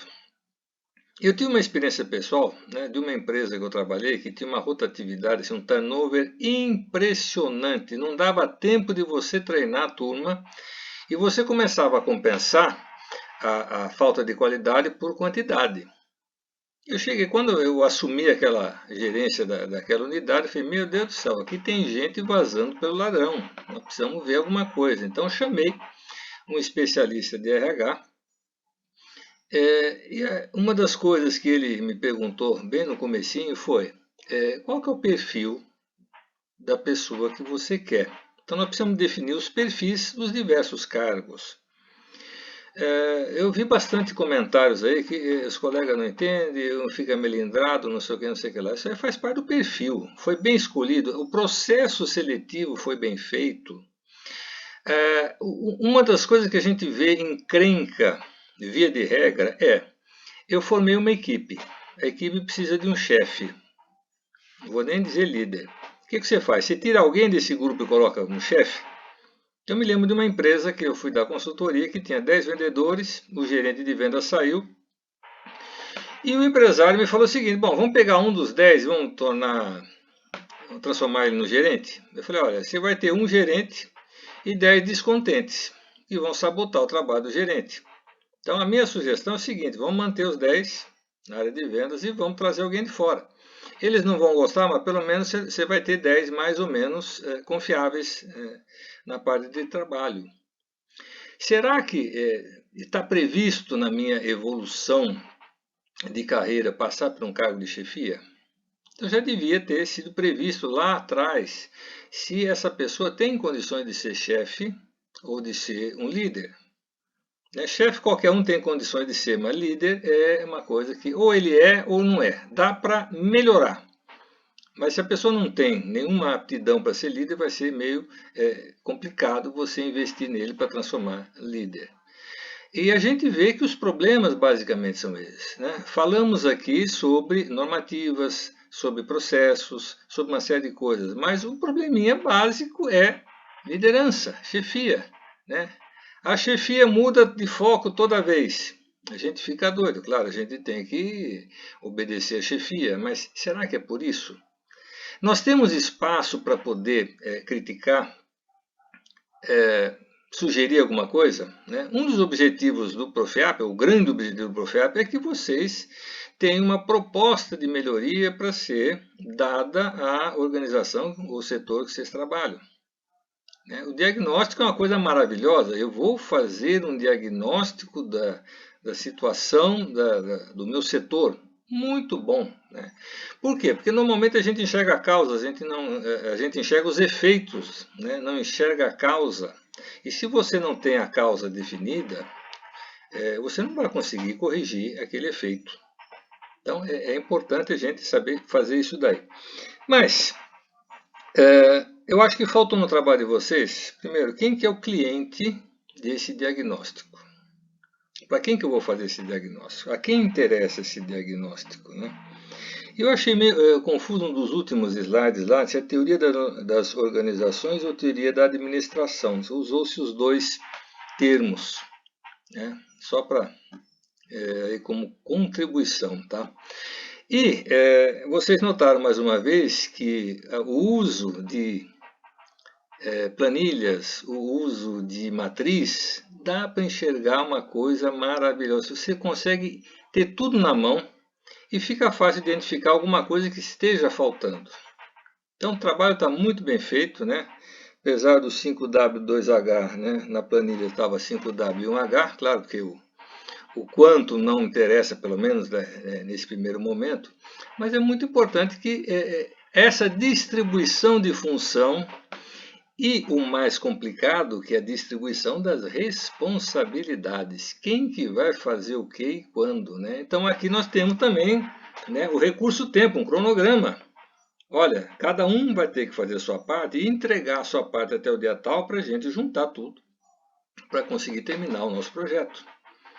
Então vocês estão vendo que trabalhar em equipe é um grande desafio, não é fácil. Inteligência emocional. Quantas vezes você faz uma crítica, o outro fica derrubado, chateado? Não é por isso. Você fala, olha, você não fez isso bem feito, na próxima vez você faça. Você tem que dizer o quê? Sim senhor, e tudo bem, acabou. Não tem nada além disso. Não mexe, não vai confundir a parte profissional com a parte pessoal. Ele não gosta de mim. Quantas vezes a gente trabalha em lugares que tem pessoas que não gostam da gente? Tem pessoas que adoram a gente, Aluno adora o professor, professor Yasmin? Por definição, Mas por trás de alguém. E assim vamos indo, a gente faz de conta, mas vamos, Lidar com pessoas não é fácil, Casamento também não é fácil.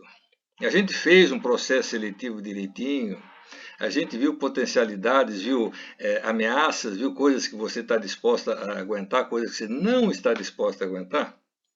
Então, tudo isso. Por que não dão certo muitos? Volta lá atrás, não fiz uma boa escolha, não estudei adequadamente o ambiente. Ok? Então era isso que eu queria comentar. Parabéns, o grupo trabalhou muito bem e estou ansioso para ver esse resultado desse diagnóstico. É muito gostoso a gente ver. Eu tenho esse desafio, eu quero fazer isso. Isso é importante, pessoal. A gente tem que fazer coisas que levem a algum desenvolvimento ou algum resultado.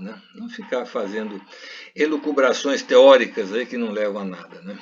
Então, muito bem, estou gostando muito do grupo. E esses debates mostram a maturidade. O pessoal está realmente identificando, pontuando coisas que são importantes, que todo mundo sofre, né? Serviço público é muito pior. Eu já trabalhei 30 e tantos anos lá fora. É mais fácil certas coisas, aqui já a coisa complica um pouquinho, né? Mas vamos lá, tá? Era isso que eu tenho a comentar. O grupo está de parabéns, gostei muito. Inter. Obrigada. Obrigada, Guirri. Bom, as minhas considerações eu já fui fazendo a gente refletir, tá? Então, também foram algumas limitações e todos os grupos estão percebendo que é assim que eu vou trabalhando, a gente vai pensando e já vai resolvendo também, né? Para também a gente não só apontar, né, e pensar junto com a ajuda dos colegas. Bom, alguém tem mais alguma dúvida, alguma pergunta que quer fazer para o grupo? Ou damos a noite por encerrado para fazer o nosso tchau coletivo, para ficar gravado como sempre? Então, gente, parabéns, então, grupo. Vocês também, aplausos coletivos. Ano que vem a gente vai poder se abraçar, eu acho, né? Bom, então é isso. Encerramos aí já a nossa terceira aula de apresentações, são 5. Então, voltamos na aula que vem. Se vocês tiverem alguma dúvida, precisarem de algo, estamos aqui nós dois, né, professora Aguirre? E do mais, então, boa noite para todo mundo. Boa noite. Boa noite. Boa noite. Boa noite. Boa noite. Boa noite.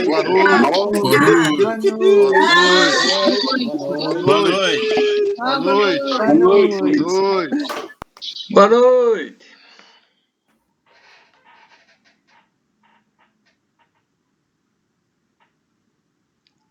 O pessoal ficou dormindo aí. Eu vi. Estava encerrando a gravação. Boa noite, professor. Boa noite, obrigado. Até qualquer coisa a gente vai se falando, então, professora. Uma boa noite, Combinado. obrigado. Até mais.